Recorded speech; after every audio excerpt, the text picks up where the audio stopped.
एक गरीब आदमी था जो अपनी बीवी और बच्चों की अकेले किफालत करने वाला था। उसका एक ख्वाब था कि अपने बीवी बच्चों को एक अच्छी जिंदगी दूंगा। उसके लिए उसने स्टडीज करना शुरू कर दी ताकि एक अच्छी जॉब हासिल कर सके। तो वो दिन भर काम करता और शाम में जब घर आता तो अपना टाइम स्टडीज में गुजारता। उसकी बीवी को अक्सर उससे शिकायत रहती कि आप हमें टाइम नहीं देते, मगर वो उस पर जवाब देता, ये सब मैं तुम लोगों के लिए ही तो कर रहा हूं। मैं चाहता हूं तुम लोगों को एक अच्छी जिंदगी दे दूं, उस गुर्बत से निकाल दूं। और वो इसी तरह अपनी जिंदगी गुजारता रहा, अपनी मसरूफ जिंदगी।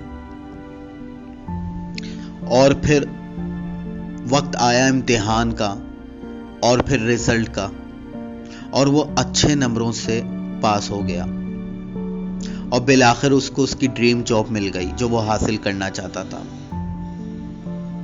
अब वो अपने बीवी बच्चों के लिए अच्छा खाना भी ला सकता था, उनके लिए अच्छे कपड़े भी ला सकता था और उनके लिए वो छोटी छोटी चीजें कर सकता था जो वो पहले नहीं कर सकता था। अब उसने मैनेजर बनने की ठानी और प्रमोट होने के लिए उसने जद्दोजहद शुरू कर दी और उसने एक और कोर्स स्टार्ट कर दिया और वो उसमें मसरूफ हो गया। उसकी बीवी ने उससे कहा कि अब तो तुम्हारी जॉब भी लग गई है, तुम अब भी मुझे वक्त नहीं देते, अब हमारे बच्चों के साथ टाइम स्पेंड नहीं करते। वो शख्स कहता कि ये सब मैं तुम लोगों के लिए ही तो कर रहा हूं ताकि तुम लोगों को एक अच्छी लाइफ दे सकूं, तुम लोगों को इस गुर्बत से निकाल सकूं। उसकी बीवी सुनकर खामोश हो जाती और वो मसरूफ रहता अपनी जिंदगी में। और फिर उसका कोर्स कंप्लीट हो जाता और फाइनली उसकी मैनेजर की प्रमोशन हो जाती और वो अब अपनी बीवी के लिए एक मेड भी अफोर्ड कर सकता था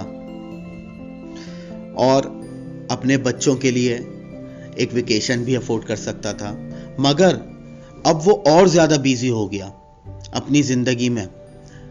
अब उसको संडे को भी वक्त नहीं मिलता, वो संडे को भी काम करता क्योंकि अब वो चाहता था कि मैं एग्जीक्यूटिव पोस्ट हासिल करूं। उसके लिए उसने एक हायर यूनिवर्सिटी में एक अपर कोर्स के लिए अप्लाई कर दिया और वो उसमें मसरूफ हो गया। वो अपने बच्चों के लिए टाइम बिल्कुल नहीं निकाल पा रहा था, जिस पर उसके बच्चे उससे दूर होने लग गए, नाराज हो गए। बच्चों की छोटी छोटी खुशियां, बच्चों के छोटे छोटे इवेंट में वो उनके साथ नहीं होता था, जिस पर उसकी फैमिली उससे दूर होती गई, बहुत नाराज होती गई। मगर वो यही कहता कि ये सब मैं तुम लोगों के लिए कर रहा हूं। और फिर वो मेहनत करता रहा और आखिर उसने वो एग्जीक्यूटिव की पोस्ट भी हासिल कर ली जो वो चाहता था करना। फिर उसने अपनी फैमिली को बुलाया एक दिन और उनसे बात की। उनको कहा कि अब मैं मजीद कोई कोर्स नहीं करूंगा, अब मैं सिर्फ तुम लोगों को टाइम दूंगा और मेरा टाइम सिर्फ और सिर्फ तुम लोगों के लिए होगा। बहुत मैंने टाइम अपना काम में लगा दिया, बहुत मैं तुम लोगों से दूर रह लिया, अब मैं अपना टाइम तुम लोगों को देना चाहता हूं। ये सुनकर उसकी फैमिली बहुत खुश हुई और वो भी खुशी खुशी जाकर अपने कमरे में सो गया। दूसरे दिन वो उठा ही नहीं, उसका इंतकाल हो गया।